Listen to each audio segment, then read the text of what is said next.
안녕하세요. 양호님, 써니님, 허미연님, 이거 잠깐만. 회원 전용. 안녕하세요. 네, 주말 잘들 보내셨어요? 좀 빨리 킬라고 했었는데, 8시 반에는 킬라고 했었는데, 요번에 그 리플도 그렇고, 좀, 코인 관련해서 좀 할 일이 좀 많아가지고, 오늘 할 거는 코인 얘기 간단히 하고, 여러분들이 경제 지표 있잖아요. 경제 지표. 그게, 예전에는 경제 지표를 보는 데 있어서 미국 경제 지표를 되게 중요하게 생각하지는 않았었어요. 옛날에는. 근데 지금은 미국 주식에 직접 투자를 할 수 있는 시대가 되었고, 두 번째는 달러 자체를 많이 투자하고 있고, 흔히 얘기해서 개방화가 돼 있으니까 이 미국 주식, 해외 주식에 있어서 개방화가 돼 있기 때문에 미국 지표 영향력이 가면 갈수록 이제 세진다. 우리가 이제 이렇게 생각을 하면 되고, 10년 전만 해도 미국 지표는 해외 선물이나 FX 환율 트레이더들에게만 이제 해당되는 얘기였고, 국내 주식을 하는 데 있어서는 미국 경제 지표를 볼 게 아니라 미국 지수, 미국 선물, 이 정도 수준이었단 말이죠. 하지만 지금은 이 지표가 단타 치는 사람들도 너무 많아졌고, 달러 선물, 코인 관련해서도 미국 지표가 영향력이 있다기보다는 글로벌화 된 거죠. 이 투자에 있어서. 이렇게 이제 해석을 하면 될 것 같아요. 왜 우리가 이걸 봐야 되는 이유를 설명해 준 거죠. 구체적으로 어떤 지표가 발표 언제 되고, 이런 부분에 대해서 잘 몰랐었단 말이죠. 하지만 지금은 일반인들도, 여러분들도 다 알잖아요. 경제 지표라는 의미에 대해서. 우리나라 주식을 하는 데 있어갖고 우리나라 지표를 보는 게 아니라 미국 지표를 보고 있어요. 우리는 지금. 그게, 미국 지표를 알아야 하는 이유가 되겠죠. 그래서 거기에 있어갖고, 다 볼 필요는 없다. 왜, 어떤 거를 봐야 되는지, 요것만 내가 이제 간단히 설명을 해줄 거예요. 그리고 그 지표의 의미, 해석까지 설명을 해 드릴 거예요. 테마주를 할 건데, 테마주는 크게 이제 3변 정도 이제 나눌 수가 있거든요. 첫 번째는 이제 시대의 테마가 될 것이고, 두 번째는 대선 테마, 세 번째가 이제 순환매다.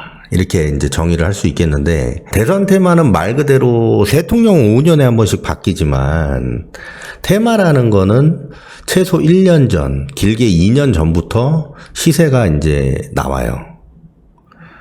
여기에 있어서 특히 대선 테마는 거의 시간이 지나면 지날수록 짧아지고 있어, 주기가. 예전 같은 경우는 예를 들면 내가 대선 테마 처음 한 게 김대중 대통령 때인데 그땐 주식을 잘 몰랐었고, 노무현 대통령 때 경남 방직인가 있었어. 그리고 이회창, 그 당시에 이제 이회창, 그리고 노무현, 이렇게 이제 대선을 했었는데, 다남 정보통신. 그게 이회창 대장주였단 말이죠. 근데 그 당시만 해도 한 5개? 4개? 요 정도였다고. 그 뒤로 이명박 대통령 나왔을 때 가장 피크였고, 대선 테마주는 시세도 가장 많이 났고 종목 수도 가장 많았다. 이렇게 보면 돼요. 그 이유는 경제 대통령이라는 타이틀을 처음 얻은 대통령이, 이제 박정희 대통령 때는 자본시장 자체가 미흡했었고, 그 현직 건설회사 CEO 출신의 이 대통령이란 말이지. 그렇기 때문에 산업에 주는 파급 효과라 그럴까, 예상할 수 있는 그런 상상? 이런 게 굉장히 컸었죠. 그래서 그때가 이제 르네상스 시대라고 보는 거죠. 대선 테마주에 있어서. 그래서 이따가 일단 자세한 건 이따가 다 정리를 해줄 거고, 그 다음에 이제 코인인데, 요번에 이제 속보로 커뮤니티에 올려드렸거든요. 저희 채널에서. 여기 보면, 이거는 제가 쓴 건 아닌데, 제 의견을 직접 당시에 전달을 해서 쓸 수 있게 그렇게 이제 한 거예요.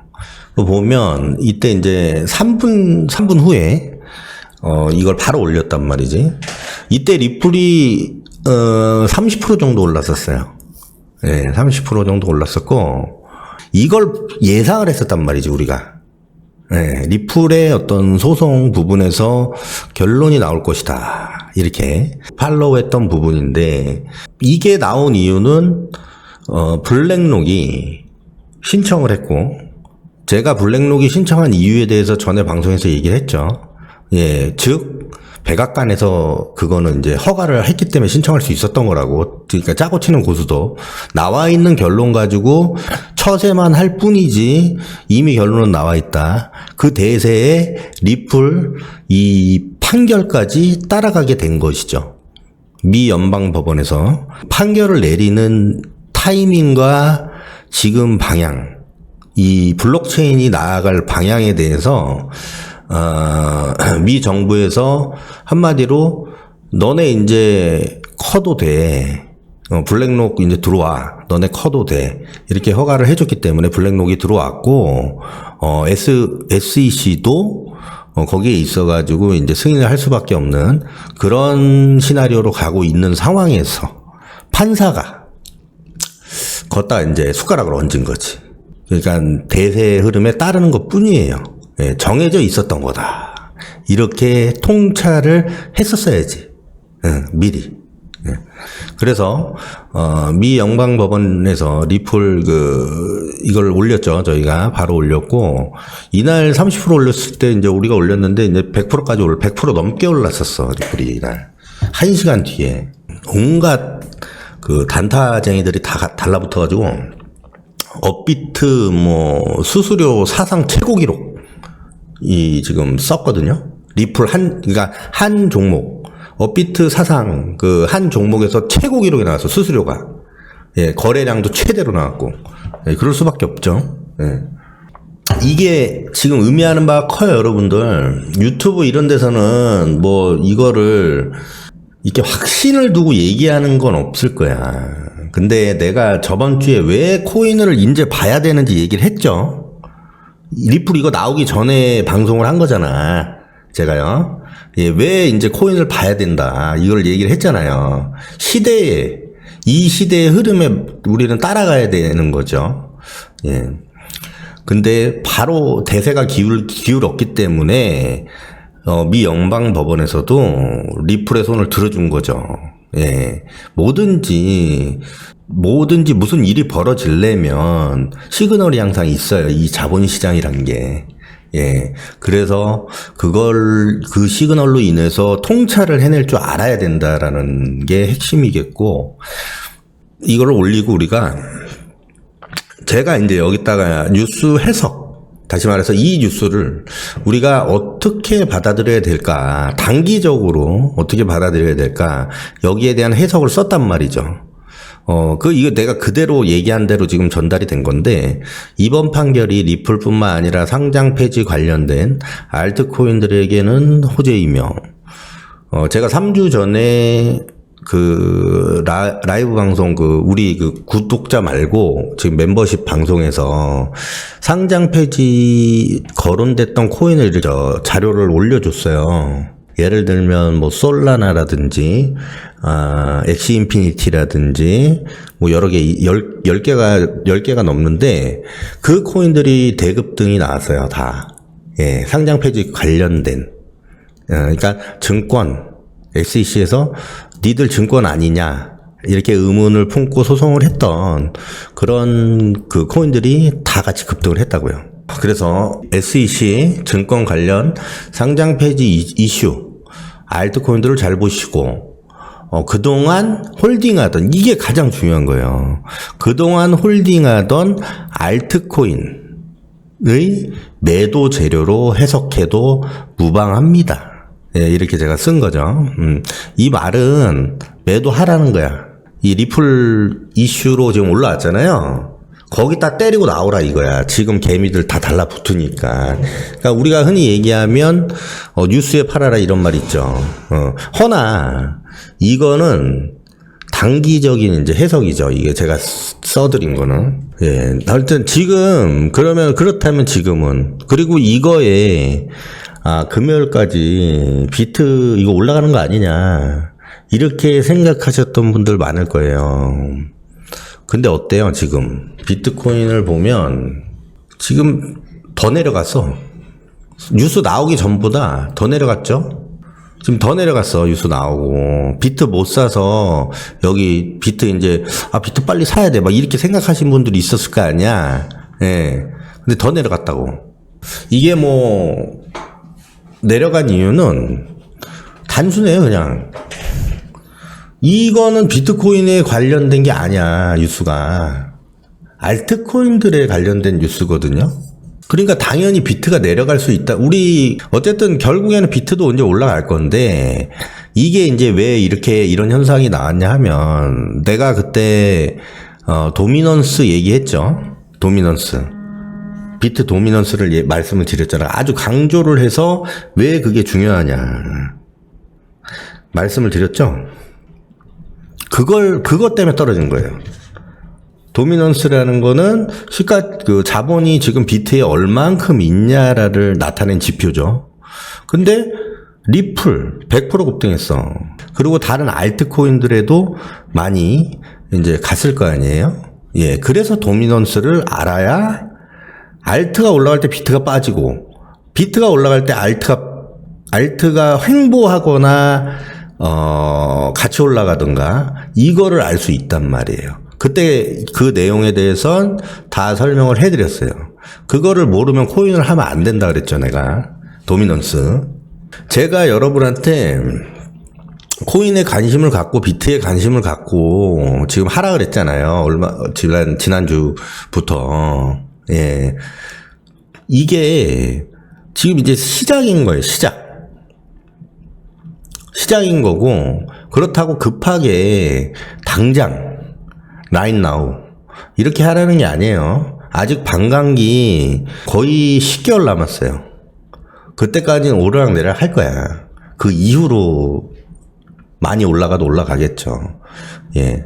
저는 올해 비트가 많이 가야 4만 불 조금 넘게 간다고 보고 있어요. 급등을 하는 게 아니고, ETF가 당장 나온 것도 아니고요.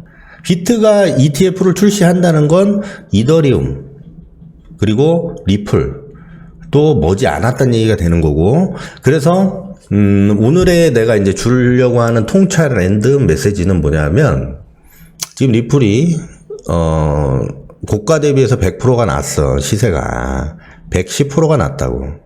예, 이게 그날 당일 시세가 고가 대비해서.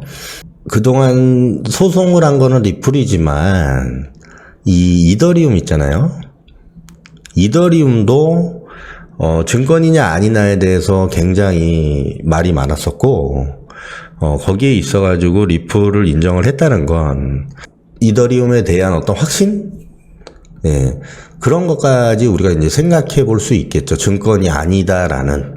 그렇게 됐을 때 블록체인 중에 산업화에 있어서 가장 앞서 있고, 이 산업에 있어서 가장 많이 활용될 수 있는 코인은 이제 이더리움이고, 거기에 있어서 실제로 NFT도 지금 이더리움으로 다 거래를 하고 있는 건 아시죠?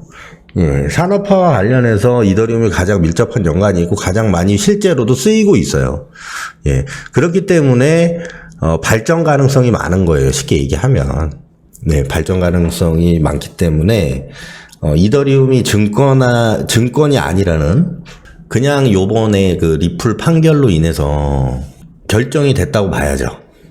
앞으로는 그 얘기가 더욱 나올 것이고, 그렇게 됐을 때 비트코인보다 수익률 면에선 이더리움이 훨씬 많이 날 수 있다라는 얘기를 하고 있는 겁니다, 저는. 우리는 비트코인을 기념으로 살려는 거 아니잖아요. 비트코인 나 한 개 있어, 기념으로. 이거 아니잖아. 수익 내려고 사는 거 아니에요? 산다고 하면? 근데 이번 리플 판결로 인해서 확실한 건 비트보다 이더리움이 과거에도 그랬지만 시세는 훨씬 많이 날 수 없는 조건을 갖췄다고 저는 확신하고 있어요. 이게 수익이. 대신 알트 대비해서 안정성은 말할 것도 없겠죠. 예, 비트가 안전하잖아. 그래서 여러분들 비트를 다른 알트보다도 안전하다고 생각하는 거 아니에요? 근데 지금 안정성에 있어서 예를 들면 이게 이더리움이 요번 리플 판결로 인해서 코스피 200에 들어간 어떤 그런 느낌? 그 정도로 이제 해석을 한다. 이렇게 좀 생각을 하시면 될 것 같아요. 비트는 조만간 전고점을 뚫을 거예요, 아마. 전고점을 뚫을 건데, 그게 계속 올라가고 이러진 않을 것 같아. 여러분들한테는 시간이 아직 있어요. 예.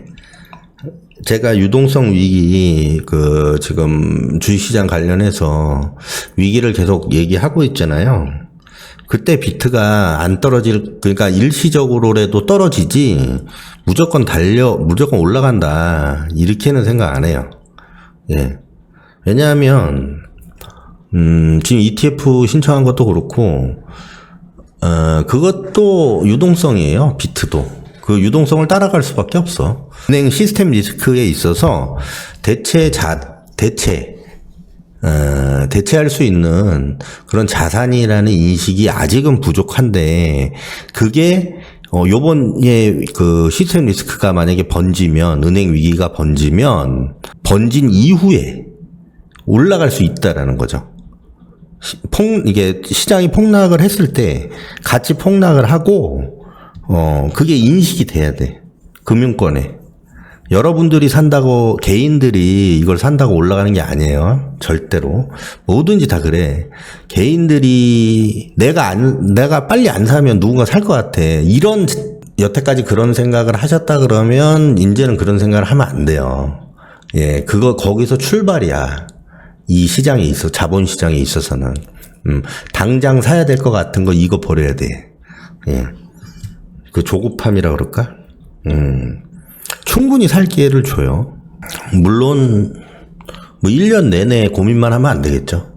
유동성 위기, 시스템 리스크가 왔을 때, 그때부터 생각하면 돼, 그때부터. 예, 뭐든지. 예, 지금은 주식도 그렇고, 코인도 그렇고, 장기 투자자 입장에서는 입질 정도 해볼 수준이다. 이렇게 이제 생각을 하는 거고, 반감기 앞두고 사야 되는 건 맞죠. 비트코인을. 하지만 지금은 적극적으로 살 때는 아니다라는 거고, 그거를 커뮤니티 게시판에 이제 힌트가 아니고 이거는 액션을 드린 거죠, 제가. 그래서 코인 얘기는 여기까지 할게요. 바빠, 현대사회. 예, RSI, 그러니까 코인도 RSI, 코인이 더 잘 맞아요. 기술적인 부분은 코인이 더 잘 맞는데, 과열권은 잘 안 맞고요. 늪이 잘 맞아요, 늪이 잘 맞는데, 아직까지 제가 이 매수 기준에 있어서 다 말씀드린 게 아니기 때문에, 예, 매수 기준. 이 RSI 관련해서도 크게는, 한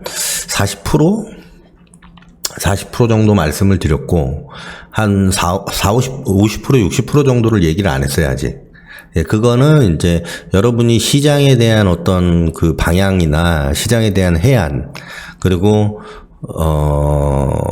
제가 이 교육을 하는 목차에 있어서, 어느 정도 이제 알고 좀 마지막에, 예, 그 매수 기준 마지막을 말씀을 드릴 거고, 왜냐하면 모르는 상태에서 쓰면 위험하기 때문에 그런 거예요. 그래서 마지막에 알려주고 그거를 알면 쓸 수가 있잖아요. 근데 지금은 미완성이다 이거죠. 네. 그거를 알기 전에 알아야 될 요건들이 있는 거예요. 쉽게 얘기하면. 네. 코인은 늪은 굉장히 잘 맞아요. 주봉 이런 늪 있죠? 알트 이런 거 말고 비트나 이더리움 이런 거 있잖아요. 거기에 있어갖고 코인을 적용을 시키면 굉장히 잘 맞아요. 한번 보세요. 적용을 시켜갖고. 예. 어쨌든 지금은 중요한 거는 결론은 그거예요. 코인을 적극적으로 지금 투자할 때가 아니고 오히려 매도할 때다. 우리는 이 시간이 있고 그리고 폭락장, 즉 유동성 위기 시스템 리스크가 온 다음에 적극 매수를 해야 된다라는 거죠. 중요한 건. 예, 지금 움직이면 잃을 수는 있어요. 돈을 잃을 확률이 굉장히 높아. 지금 뭘 사면. 하지만 기다리면은 잃진 않아요. 기다리면 잃진 않는다. 이게 포인트죠. 예. 잃지 않고 굉장히 큰 기회를 맞이할 수가 있는 거죠. 그렇기 때문에 기다려야 하는 거고. 여러분이 시장에 있어서 봐야 될 것들이 이제 많잖아요. 주식시장, 주식을 하는 데 있어서. 그 중에는 뭐 환율도 봐야 될 것이고, 그리고 경제 지표도 봐야 될 것이고, 그리고 거기에서 오는 패턴을 또 읽어야 될 것이고, 예. 그 패턴을 읽는 데 있어서는 하루 이틀 걸리는 게 아니겠죠, 물론. 하지만, 제가 지금부터 이제 말씀드리는 부분에서, 제가 경험한 거를 추려서 지금 말씀드릴 거 아니에요? 그렇게 했을 때 어떤 집약된 거를 RSI 가르쳐드린 것처럼 집약된 것만 쏙쏙 빼서 이제 여러분들이 그것만 보면 좀 단기간에 좀 알 수가 있겠죠, 이제. 근데 거기에 시장 방향을 보는 데 있어서 기본적인 요건이 되는, 환율과 그리고 경제 지표를 오늘 설명한다. 이렇게 생각을 하시면 됩니다.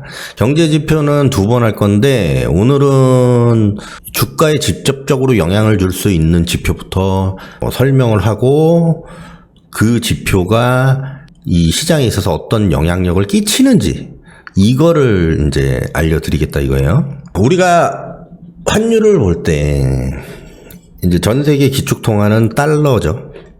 예, 달러인데 달러에 있어서 달러를 보는 지표가 이제 달러 인덱스예요.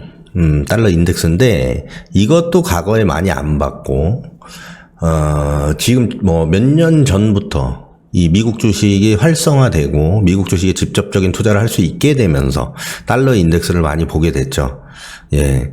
옛날에 이제 해외 선물 뭐 이런 거 하는 사람들은 직접적으로 이것도 거래도 하고 금리 발표할 때 지표로 많이 썼던 건데 이 달러가 그냥 달러가 혼자 움직이는지 아시는 분도 있을 거야. 경제 상황의 재반 환경이나 경제 상황에 기초해서 이 달러가 움직이는구나.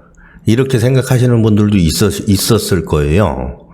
하지만 이 달러라는 거는 상대적인 거예요. 환율이라는 게 기본적인 게 그래요. 기본적인 게 상대적이란 말은 이 지금 전 세계에 있어가지고 다시 말해서 무역에 있어가지고 선진국이라고 우리가 흔히 얘기하는 그런 나라들에게 있어서 이 미국의 달러 이 기축통화는 상대성을 이제 가지고 있다. 기본 경제 이론을 이렇게 갖고 가면 되고 거기에서 지금 이건 매크로적인 건데 매크로적인 부분에 대해서 구체적으로 이 달러의 지분이 얼마나 들어가 있냐. 이거를 이제 지금 이 표로 이제 나타낸 거거든요. 이 달러에 있어서 상대적인 지분을 갖고 있는 이제 퍼센트지로 이제 나타낸 거예요. 유로화가 가장 많겠죠. 당연히. 유로화가 가장 많고 57%. 그 다음이 엔화. 그 다음이 파운드. 그 다음이 캐나다 달러. 그 다음이 스웨덴 크로나. 그 다음이 스위스 프랑. 이 순이에요. 요 6개의 나라. 지금 이게 지금 상대성으로 달러에 기초해서 움직인다는 거죠. 달러가. 예, 우리나라는 없고 당연히. 예. 그래서 원달러 환율이 그렇게 가벼운 거야. 미국 달러가 당연히 제일 무겁겠고 그 다음이 유로, 그 다음이 엔화, 그 다음이 영국 파운드, 그 다음이 캐나다 크로나, 그 다음에 프랑. 이게 이제 무거운 순이라는 거죠. 즉, 그렇게 이해를 하면 되죠. 이렇게 간단하게 이해를 할 수 있어요. 뭐, 책 읽어볼 필요 없고, 이런 거에 있어가지고, 주식해서 우리는 수익을 내면 되잖아요. 지금 달러가 내려가네? 그럼 유로화는 올라가겠지? 57%의 지분이 있으니까, 달러가 내려간 거에 대비해서 50%의 지분이 있으니까 50% 정도는 올라가겠구나. 일본 엔화는 뭐 13%, 뭐 이런 식으로 인식하면 되는 거예요. 그러면 여기에 있어서 어떤 그 나라에, 여러분이 뭐 예를 들면 일본 여행을 간다, 유럽 여행을 간다 이랬을 때, 달러만 봐도 알 수 있는 거지. 달러만 봐도. 예, 이해되세요? 이해된 걸로 알게요. 달러라는 기축 통화, 이게 주식시장에 있어서는 가장 큰 역할을 하는 거예요. 가장 큰 역할. 지금 그걸 설명한 거야. 왜 가장 큰 역할을 하는지 그걸 설명한 거야. 이거를 이해해야 돼요. 분명한 건. 시장을 보는데 시장 방향이 지금 올라가는지 내려가는지, 이게 매크로적인 거라 그랬어요. 매크로. 자, 올라가는지 내려가는지 첫 번째가 이제 달러다. 그래서 지금 이걸 얘기를 해준 거고, 그 다음이 이제 경제 지표인데, 경제 지표는, 크게 봐서, 이 하드 데이터 지표, 그리고 소프트 데이터 지표로 이제 나누는 거예요. 이것도 매크로적인 거예요. 이건 그러니까 이론적인 거예요. 여러분들이 그 수많은 경제 지표를 다 볼 필요는 없어요. 예, 다 볼 필요는 없어요. 저희 같이 실제 운용을 하고 있고 이런 사람들은 그걸 다 봐야 되겠지만, 단순 주식 투자를 하고 계신 여러분들은 다 볼 필요가 없다. 거기에 있어서 우리는 우리나라 지표보다 미국 지표를 더 우선시 보고 있고, 그 중에서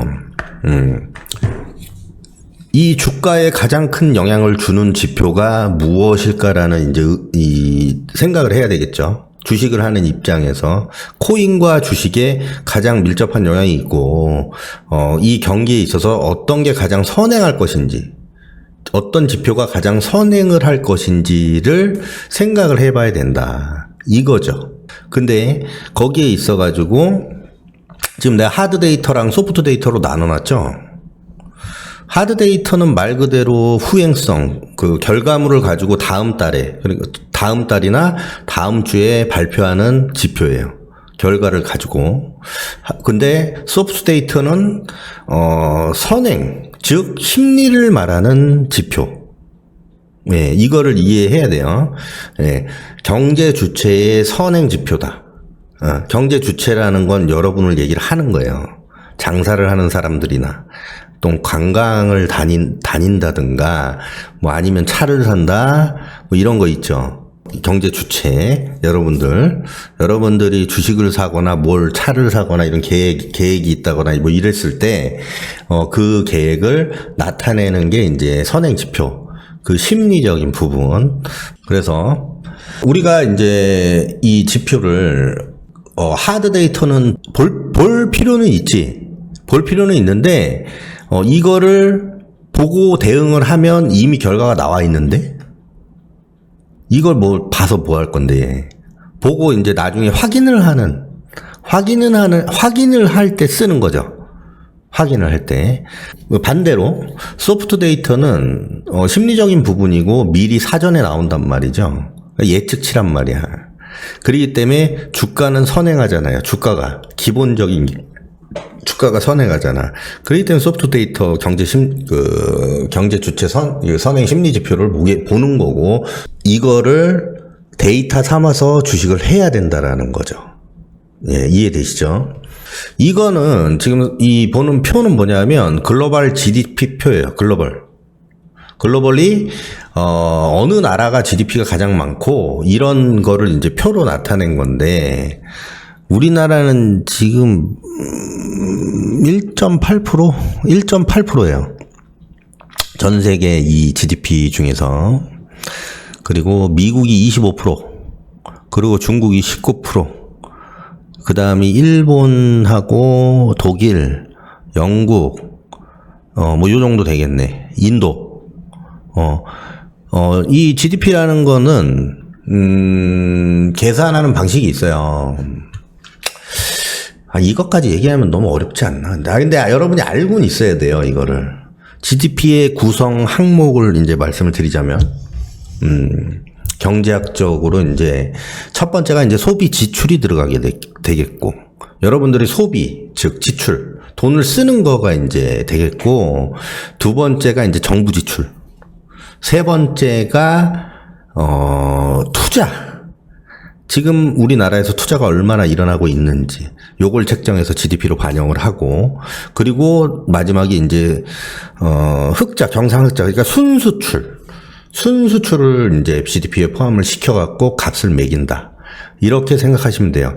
요 네 개 내가 지금 얘기했던 소비 지출, 정부 지출, 투자, 그리고 순수출, 요 네 가지를 합산해서 그래서 GDP를 매기는 거예요. 예, 이해되셨죠? 오늘 좀 어려울 수 있어요. 근데 앞으로는 계속 어려워질 거예요. 예. 이걸 알아야 시장을 볼 수 있다니까? 지금까지는 제가 차트 위주의 어떤 쉬운 걸 좀 눈에 쏙 들어오는 걸 했다 그러면 제대로 배워야 될 거 아니에요? 제대로. 여러분이 경제학과를 4년 다닐 거예요? 아니잖아요. 경제학과 4년 안 다니고 주식을 하려면 개념이나 어떤 기본적인 건 알아야 되기 때문에 제가 이제 얘기를 하는 거예요. 제자들 지금 가르쳐 주는 거랑 똑같이 하고 있단 말이죠. 예. 저야 이제 이거를 20년 해온 사람이니까 머릿속에 다 이제 있지. 그래서, 지금 GDP를 이렇게 내가 이제 말씀을 드린 거는 이 미국이라는 나라의 GDP를 구성하는 데 있어서 제가 지금 말씀드린 소비 지출, 정부 지출, 투자, 순수출 중에서 미국은 아시겠지만은 경상 적자예요. 수입을 훨씬 많이 해요, 미국은. 수출보다. 돈이 많기 때문에, 나라, 이제 국민들이 돈이 많기 때문에 소비가 많죠. 그렇기 때문에 이걸 보면, 지금 미국 GDP에서 소비 지출이 차지하는 비중이 거의 70%에 이제 육박한다는 표거든요. 이게 이제 작년 건데, 미국 GDP에서 내가 아까 앞전에 얘기했던 그것들을 제외하고 소비 지출이 차지하는 비중이 가장 커요, 미국이. 예. 근데, 미국이 크다 그래서 다른 나라도 큰 게 아니에요. 미국만 그래. 미국만. 돈이 많아서 그래. 예. 중국은요, 빈부의 격차가 커요. 중국은. 못 사는 사람이 굉장히 못 살아. 부자들이 전 세계에서 가장 많지만, 중국은, 제가 지금 정확하게 기억은 안 나는데, 투자가 43%인가 그래. GDP 구성 항목 중에. 투자 부분이. 예. 미국은 아니에요. 미국은 투자 부분이 아니에요. 해외에서 들어와서 오히려 뭐 투자를 많이 하고, 그리고 우리나라 같은 경우는 뭐 대충 아시겠지만 수출이 가장 우선이고, 그 다음이 소비. 예, 투자 뭐 볼 것도 없고, 우리나라는. 예. 그러니까 다른 나라에 비교해서는 우리나라가 뭐 절대적으로 수출이 많아서 뭐 경제 뭐 강국이라고는 하는 건데, 인구가 적고 일단, 예. 그 자생력이 떨어져. 예. 그거는 여기서 다 나타내요. 아까 내가 지금 이거 보여줬잖아요, 아까. 예, 왜 이렇게 구성이 되었을까? 내가 지금 이거 처음에 설명했잖아요. 지금 얘기한 게 다 이거에 포함되어 있는 거예요. 예. 기축통화에 대해서 지금 지금 6개국에 지분이 들어가 있다 그랬죠. 예. 그 중국은 이제 빼야 되겠지, 중국은. 어쨌든, 그렇고, 미국 GDP에서 소비 지출이 차지하는 비중이 70%에 육박하다. 그래서, 우리가 지표를 볼 때, 뭘 가장 우선시 봐야 되는지, 이제 얘기를 해줄 건데, 이거예요. 미국 소비 심리 지표를 봐야 되는 거예요. 예. 주가랑 가장 밀접하게 이게 연관이 있는 지표고, 이게 이제 아까 얘기하는 소프트 데이터겠죠. 예. 이거는 예측치니까. 앞전에 얘기했던 하드 데이터는 이제 뭐 실업수당 청구 건수 뭐 이런 게 되겠죠? 여러분이 뭐 많이 볼 거 아니에요? 실업수당 청구 건수 같은 경우는 후행하는 거죠. 이미 결과가 나온 뒤에 나오는 거란 말이야. 그렇기 때문에 주식하는 데 있어서 우리가 예상할 수 없어요. 예, 예상할 수 없고, 이 소비심리 지표, 대표적인 게 이제 미시간대 소비자 심리지수인데, 미시간대 소비자 심리지수는 1966년을 100을 기준으로 해서 매월 두 차례를 이제 발표를 하는데, 처음에는 잠정치 먼저, 그 다음에 결과치를 이제 발표를 한다. 거기에 있어서 잠정치를 우리가 이제 봐야 되고, 잠정치가 나왔을 때 주가의 움직임이 가장 심해요. 예. 그러니까 여러분들은 지표 발표하면은 뭐, 지표 발표할 때 왔다 갔다 하는 거, 뭐 이런 거에 관심을 많이 기울일 수 있겠지만, 그거는 신경 쓸 필요가 없어요. 크게. 예. 매 지표 나올 때마다 계속 그래요. 단타하는 사람들이나 뭐 그때 리스크 관리하는 차원에서 뭐 신경 쓸 수 있겠지만, 그걸 단타를 우리 같이 뭐, 잠깐만요. 전문적인 트레이더나 뭐 이런 사람들이 지표 관련해서 단타를 하는 거지. 여러분들이 뭐 도박하시는 것도 아니고, 지표 발표할 때 단타를 왜 해? 예, 그건 도박인데. 어쨌든 그래서 미시간대 소비자 심리지수. 내가 왜 이 미시간대 소비자 심리지수를 지금 얘기하냐면, 이거죠. 미국에서 미국 GDP의 소비 지출이 차지하는 비중. 미국 GDP에서는 소비 지출이 가장 많은 70% 가까이 차지하기 때문에, 이걸 봐야 된다라는 거죠. 예. 그리고 이거는 선행하는 지표이기 때문에. 이 안에는 부동산 관련된 거라든지, 뭐, 소매 판매, 뭐 이런 하위 지표들이 포함이 돼 있어요. 키움증권에 들어가서 보면은 다 나오거든요. 뭐, 예를 들면, 주택구매 태도지수, 경제상황, 평가지수, 물가기대지수, 뭐, 당연히 인플레이션에 영향을 주죠. 인플레이션을 영향을 주기 때문에 기준금리에도 당연히 영향을 주죠. 기준금리에 있어서 가장 민감한 지표예요, 이게. 예. 그래서 이 지표는 뭐 모든 지표가 다 그렇겠지만, 연속성에 가장 민감한 거예요. 상승 추세. 그러니까 추세를 만들었을 때, 연속 상승하면은, 그러니까 개선이라는 거고, 연속 하락하면은 이제 둔화가 된다. 소비 심리가. 예. 그래서, 이건 지금 현재 미시간대 미시간대 소비 심리 지수 차트에 이제 66년부터 66년이 아니고 60년 아니야? 60년으로 알고 있는데? 뭐 어쨌든 뭐 6년 차이가 그렇게 중요한 건 아니니까 그걸 100을 기준으로 이제 한다라는 거죠. 100 이하로 내려오면 안 좋은 거, 100 이상으로 올라가면 좋은 거, 뭐 이렇게 이제 판단하면 되는 거고, 지금 50까지 내려왔어요. 지금 50, 60 왔다 갔다 해. 소비자 심리 지수가 계속 내려가고 있다고요. 예, 안 좋다라는 거죠, 지금. 그리고 소비자 심리 지표 안에 주택 구매 태도 지수와 실제 주택 구매 건수를 지금 70년부터 이렇게 나타낸 표예요. 거의 일치하죠, 지금. 이 진한 선이 소비자 주택 구매 태도 지수예요, 태도.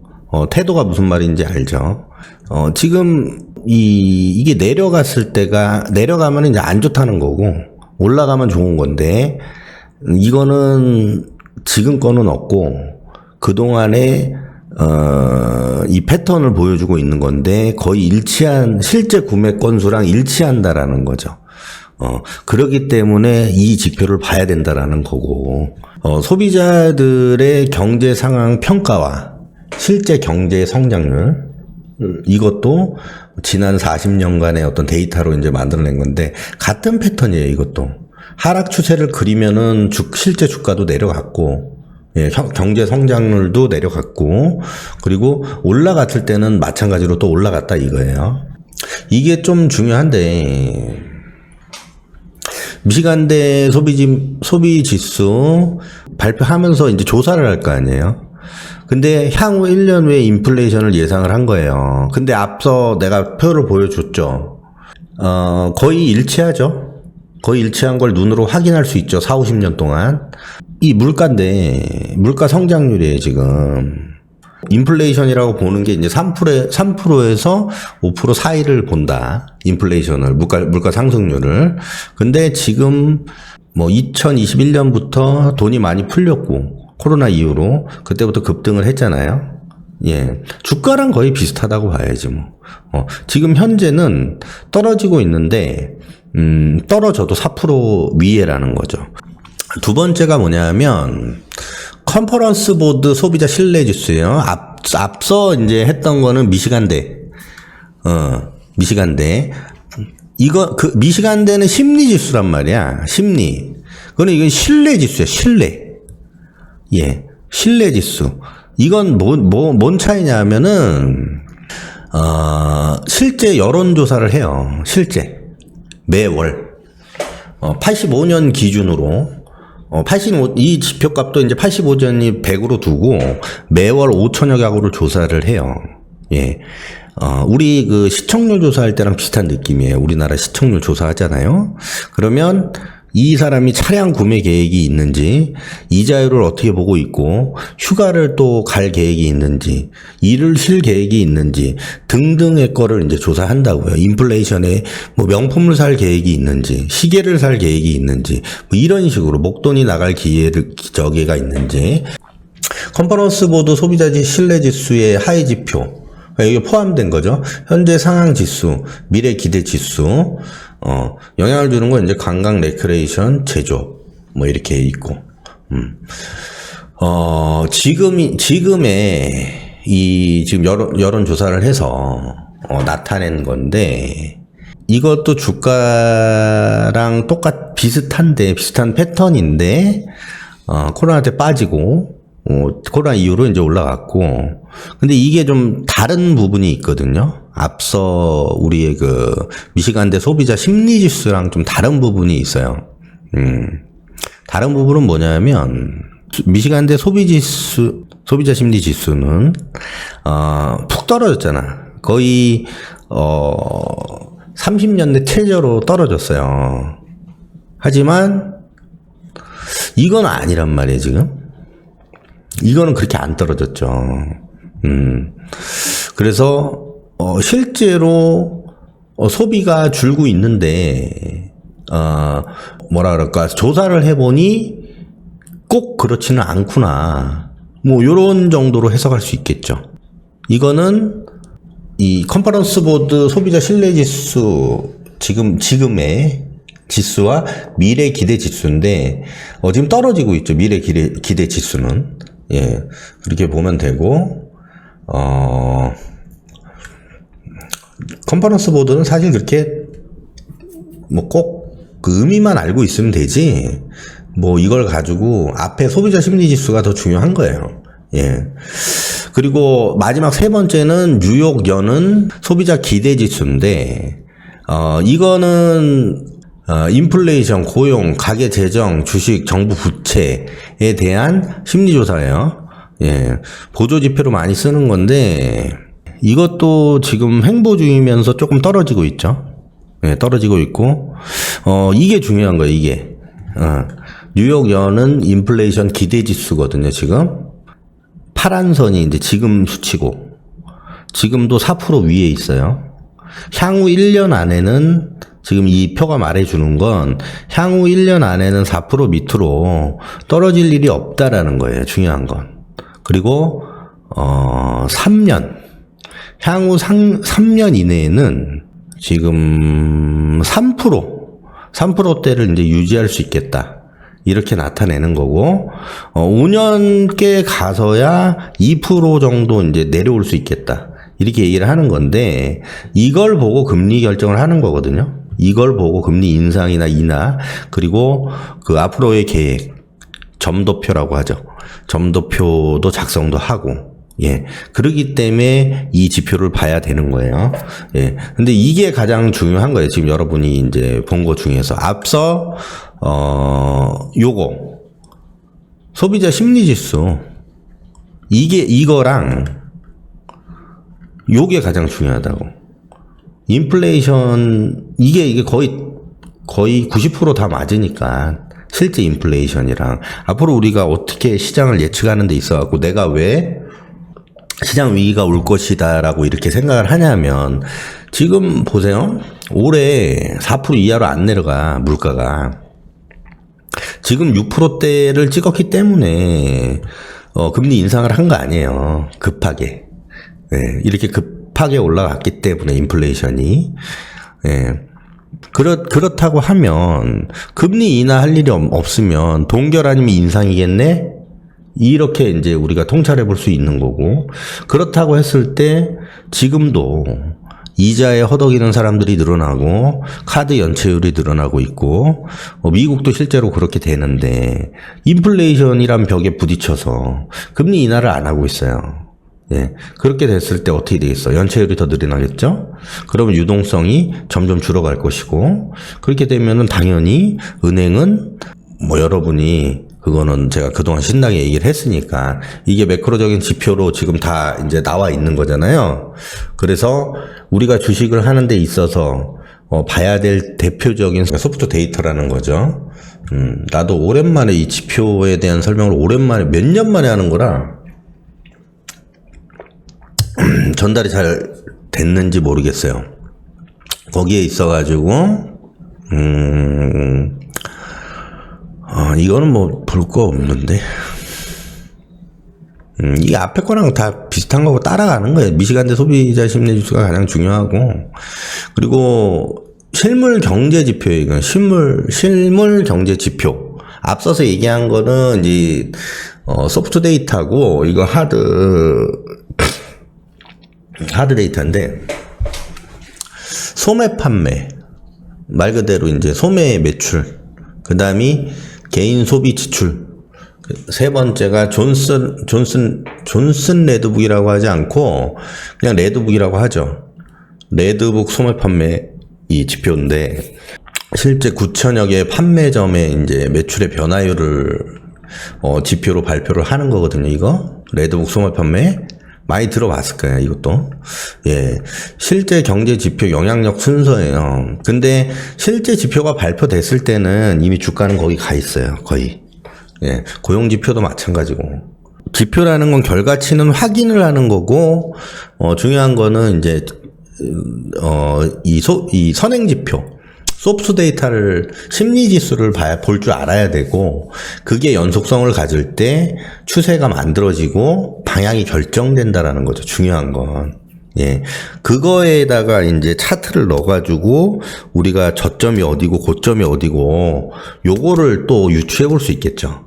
그거는 이제 나중에 또 배울 거예요. 이제 이 지표에 대해서 정리를 하자면, 우리가 달러 인덱스에 구성되는 여러 6개국의 저희 지분율, 그거를 보고 이 왜 미국의 지표를 봐야 되고, 그리고 미국의 지표 중에 미국 GDP를 구성하는 데 있어서 70%가 소비이기 때문에 고용보다도 소비 지표가 주가의 영향력이 가장 많아서 미시간대 소비 심리 지수를 보는 거다.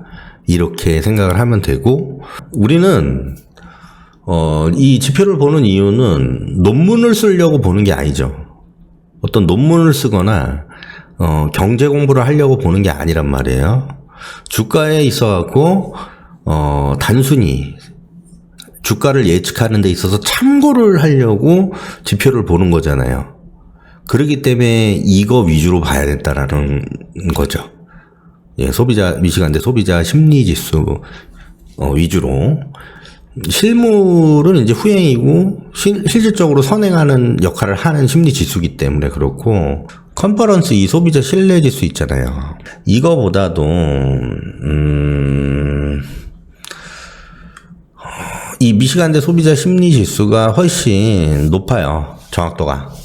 그럴 수밖에 없는 게, 컨퍼런스 소비자 신뢰 지수는 고용이 포함이 돼 있어요. 고용이 포함이 돼 있고, 이거는 순전히 소비만 나타낸 거기 때문에 이게 확실히 주가에 영향을 가장 많이 줘요. 저기 지표 안 보시는 분들도 좀 있을 것 같아. 그쵸? 지표 안 보고 그냥 미국장만 보고 이렇게 주식 하시는 분도 있으실 것 같은데, 그렇게 하면 안 돼요. 예. 이거 보는 거 그렇게 어렵지 않아요. 키움증권에서 볼 수 있어요. 상단에 이제 티커가, 이게 내가 지금 실제로 쓰는 건 아니에요. 이 HTS를. 방송용 컴퓨터에 그냥 깔려 있는 거고 실제로 쓰는 건 아닙니다. 여기서, 키움 기준으로 코드 번호 2028입니다. 키움증권 검색 번호가 2082. 제가 HTS 쓰는 거는 이게 아니라서 좀 헷갈리네. 이게 뭐 VIP는 또 그런 게 있어요. 그래서 제가 쓰는 건 이제 VIP 뭐 그런 건데, 보이세요? 여기 점 찍혀 있는 거 보이시죠? 점 찍혀 있는 게 하나당 이제 발표 하나예요. 그걸 갖고 이제 우리가 연속성을 보는 거예요. 지금 떨어지고 있잖아. 추세가. 예.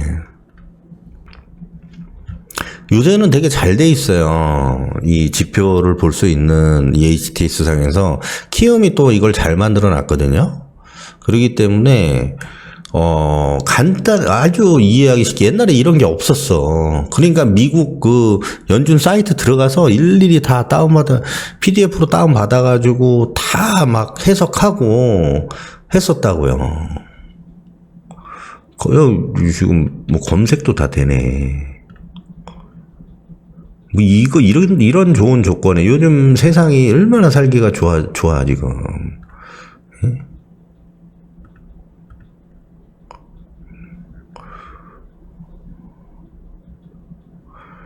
물가지수. 진짜 위기가 올 거니까, 위기가 진짜 내가 오늘이 아니고, 금요일인가? 언제 제자들하고 회의하면서, 이거 뭐 지표 얘기하면서,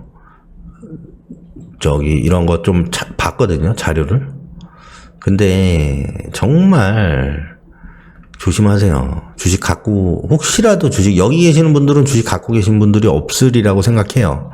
근데 진짜 조심하세요. 진짜 큰일 나니까.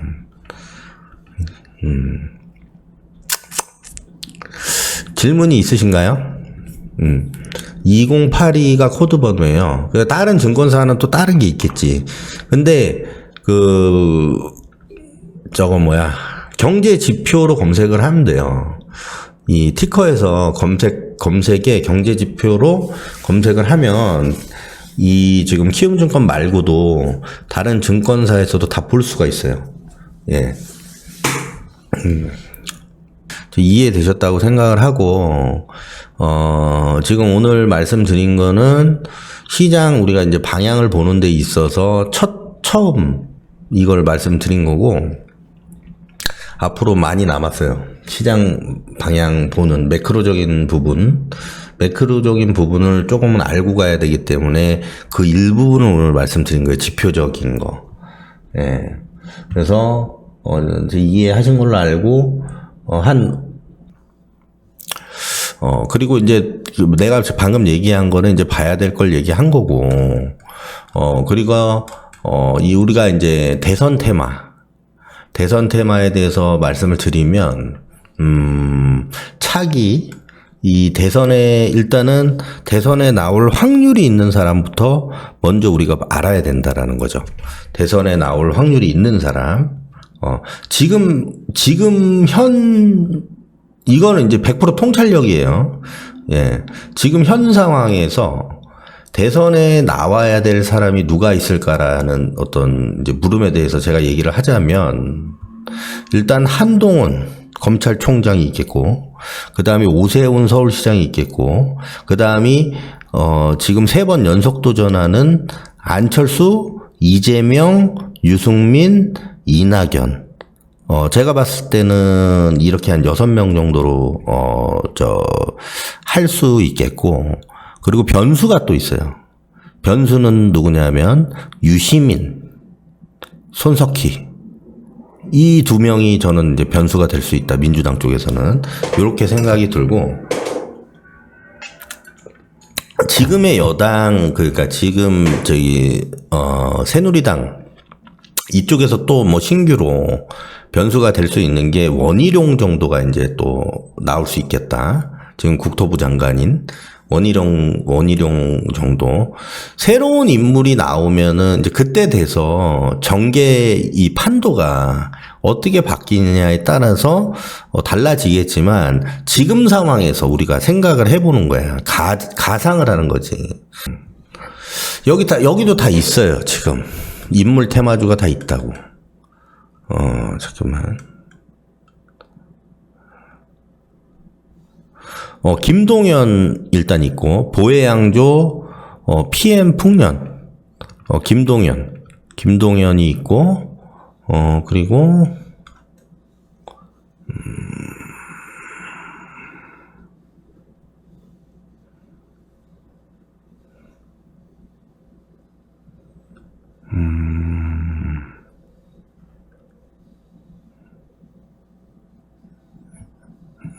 이 성장주 중에 이거 빠졌다. UAM도 우리가 봐야 되는 섹터고요.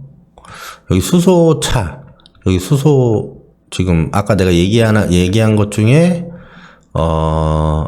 안 들어가 있는 게 여기 있어요. 아까 거기에 이제 안 들어가 있는 게, 둘 다 포함되어 있는 것도 있고, 둘 다 포함되어 있는 게 진짜겠죠. 예. 한 5개 정도 돼. 둘 다 포함된 게. 클라우드는 빼자.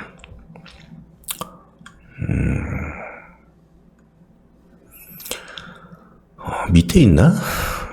있는데. 오세훈 관련주 있네. 진양산업, 지능기업, 한일학. 이건 뭐, 한 10년 전부터 움직였던 거고, 서울시장 출마할 때부터. 여기 이낙연 관련주. 이건 지난 대선 때 움직였던 거고, 남자 들어가는 거 다. 예. 그리고 지금 한동훈 관련주가 원래 있는데 제가 지금 못 찾겠거든요. 이게 하도 많아가지고. 스페이스X도 봐야 돼요. 스페이스X 관련주. 우주항공주에 포함이 되는 거지. 종목에 넣고 보세요. 여기 이재명이 있네. 이재명. 엄청 많은데, 이재명은.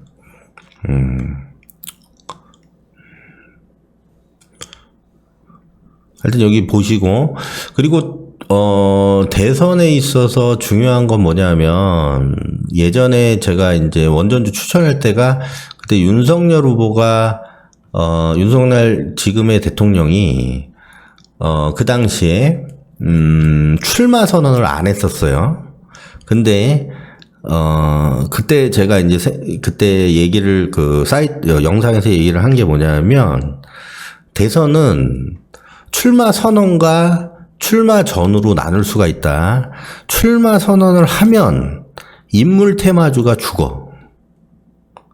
윤석열 인물 테마주가 죽고, 출마 선언을 할 때 정책, 그가 앞으로 대통령이 되었을 때 실행할 정책을 얘기를 하는데, 그 인물 테마주가 죽고 그 유동성이 정책 테마로 가기 때문에 그 당시에 제가 이제 원전주를 추천했던 거죠.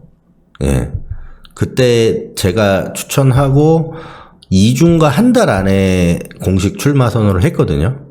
예. 그때 가시화가 이미 됐을 때고, 예. 근데 이제 원전 얘기는 그때 아예 안 했었는데, 이제, 누구나 그 당시에 이제 문재인 대통령이 원전을 죽였으니까 반대 입장에서는 다시 원전을 들고 나올 것이다. 이렇게 생각을 할 수가 있었겠죠.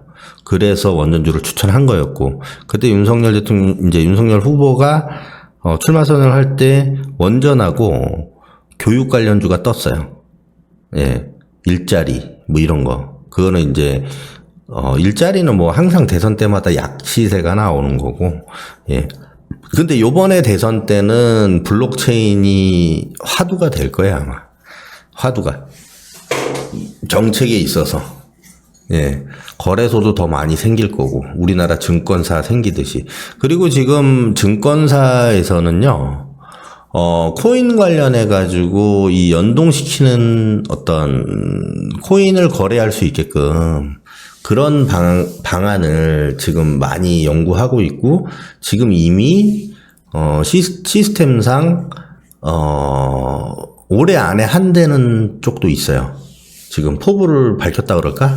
요런 데도 있어요. 지금 증권사에서, 코인을 거래할 수 있게, 지금 하려고 하거든요. 코인 거래소 만드는 게 그렇게 어려운 게 아니에요. 예, 그렇게 어려운 게 아니에요. 예. 은행, 코인 관련해서 입출금을 할 수 있는 은행만 섭외하면 할 수 있어요. 근데 증권사는 기본적으로 그런 게 다 있잖아.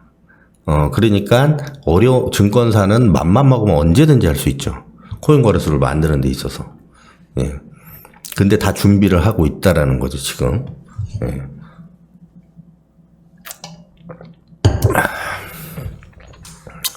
그래서,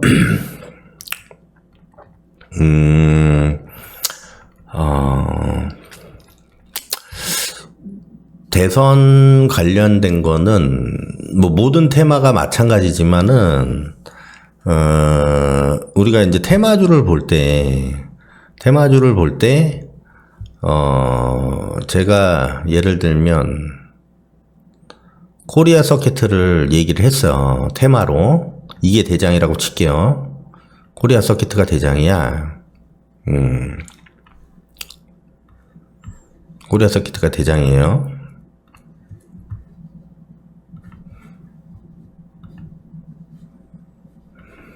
이게 없다고 쳐요. 그럼 제가 얘기했을 때가 이제 이 5월 마지막 주봉이었었단 말이에요. 예, 여기서 이제 박스권을 뚫을 거냐 말 거냐. 이런, 어떤 고민이 되는 부분이잖아요, 지금. 여기서. 박스권을 뚫을 거냐 말 거냐. 근데 내가 왜 이거를, 된다고 했을까요? 예. 그거는 첫 번째 이유는 삼성전자를 보고 얘기를 한 거고, 그리고 차트상, 이걸 그림이라고 하는데, 그림이 만들어진 거지. 내가 봤을 때는. 이때 내가 얘기를 했거든요. 그림이 만들어졌어. 추세를 돌릴 만한, 이렇게 되고 내려갈 수도 있을 건데, 이렇게 되고, 지금까지 뭐, 시세가 많이 났잖아요. 그럼 우리가 테마를 볼 때, 이렇게 지금 박스권에 상단에 붙여놨잖아요, 지금. 붙여놨는데, 큰 시세가 안 나오고, 이렇게 모아가는 그림. 큰 시세가 안 나오고, 이렇게 모아가는 그림 있죠. 예. 이렇게 되거나, 아니면, 박스권을 뚫는, 요런 그림이나, 요렇게 나오잖아요? 그러면 상승 초기, 이게 상승 초기잖아. 대선이라고 치면은 이게 상승 초기잖아. 그럼 요때 들어가는 거지. 요때 들어가는 거야. 지금 이 뒤에 차트는 내려갔다가 올라갔는데, 뭐, 예를 들면 예전에 내가 뭐 보성파워텍이나 뭐 다른 철도주 이런 거 추천할 때도 정고점 부근을 돌파하고 안착을 했을 때 이제 얘기를 하거나 정고점 부분에 붙여놨을 때 얘기를 한 거거든요. 예. 그렇기 때문에, 이게 이제 테마주가 아니잖아, 이거는. 그냥 반도체 섹터지. 테마주는 여기서 상승 탄력이 훨씬 크게 나오겠죠. 예, 그림으로 따졌을 땐 이런 그림이라 이거예요. 예, 테마주를 볼 때. 예, 당연히 테마 중에는 제일 먼저 시세가 제일 먼저 가고 제일 많이 시세가 나는 그런 종목을 초이스를 해야 되는 거고, 그 당시에 내가 영상으로 한전산업을 종목명은 얘기를 안 하고 시가총액 얼마의 뭐 종목이 있다고 원전주 중에 이렇게 힌트를 줬었거든요. 근데 한전산업이 시세가 가장 많이 났죠. 그거는 뭐냐면 확신이 있어서 내가 이 원전주는 무조건 갈 것이다라는 확신이 있었고, 그리고 다른 것도 아니고 대선이었잖아요. 그러기 때문에 한전산업을 힌트를 여러분한테 줬던 거예요. 예. 그러니까 나는 원전주 중에 한전산업이 가장 시세가 많이 날 것 같다라는 생각을 했으니까 힌트를 줬겠죠? 예, 근데 실제로 그게 이제 시세가 가장 많이 났던 거고. 근데 여러분도, 지금 제가 말한 방식, 그리고 아까 그 테마랩에서 종목을 봐가지고, 지금까지 뭐 다 말씀드린 건 아니지만, 매수 기준을 얘기를 해줬잖아요. 예, 늪에서 나오고, 뭐 이런 것도 얘기를 해주고, 주봉 얘기해주고, 그런 거를 다 계속 보다 보면, 제일 먼저, 움직이기 시작할 때, 정고점 붙여놨거나, 정고점을 이렇게, 응축해서 힘으로 모아갈 때, 이 그림을 보고, 어떤 게 가장 많이 올라갈 것인지에 대해서 통찰할 수 있게 돼요. 예. 지금 우리 이제 제자들 보면은, 2명 정도는 이걸 거의 맞춰요, 보면. 어떤 게 제일 많이 올라갈 것인가에 대해서. 그거는 테마가 올라가는 건 차트 보고 알 수 있겠지. 근데, 어떤 게 제일 많이 올라갈 거고, 그거에 대한 확신에 베팅할 수 있는 근거는 통찰력이 좀 있어야 돼요. 예. 근데 그거는 제가 지금, 얘기했던 부분들을 하나하나씩 모아가다 보면 퍼즐 맞히듯이 그게 다 맞춰지거든요. 예. 그러다 보면은, 제 교육이 끝날 때쯤에는, 그게 완성이 돼서, 생길 사람은 대장주를 잡을 통찰이 생길 사람은 생기게 되고,